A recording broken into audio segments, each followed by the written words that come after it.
Good day, can you introduce yourself?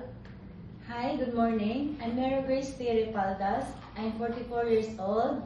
My address is San Vicente, Pilar, Bohol, Purok 7. My kids is 3. The age is 25, 23, and 19. My brother is 5 and my sister is 2. Okay, do you have any experience in working abroad as domestic helper? Yes, I worked before in Hong Kong for almost 10 years. I finished my contract from my first employer. Their family is 5 members, 1 adult and 2 kids.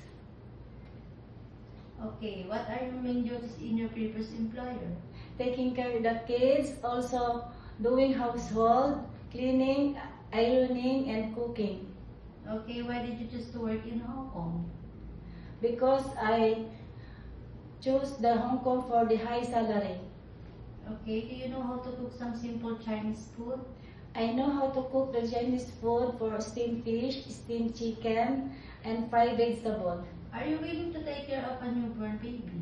Yes, I'm willing to take care of newborn baby. How about an elder person? I take care also the elder person. What if the baby has a fever? What will you do? I check first the temperature and I tell to my employer immediately. What can you teach to your employer's children? I will teach them for the manners and to the how to speak English.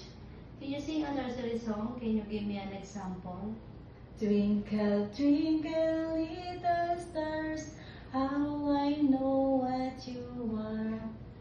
Okay, what kind of employer are you looking for? Nice and understanding.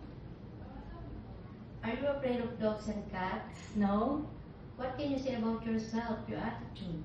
Honest, patient, obedient, and hardworking.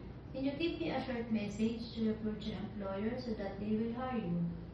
Dear Mom and Sir, I hope you will give me a chance to be your helper. I am responsible and hardworking. I promise to finish my 2 years contract, and I will do my best and my duties very well. Thank you, Mom and Sir.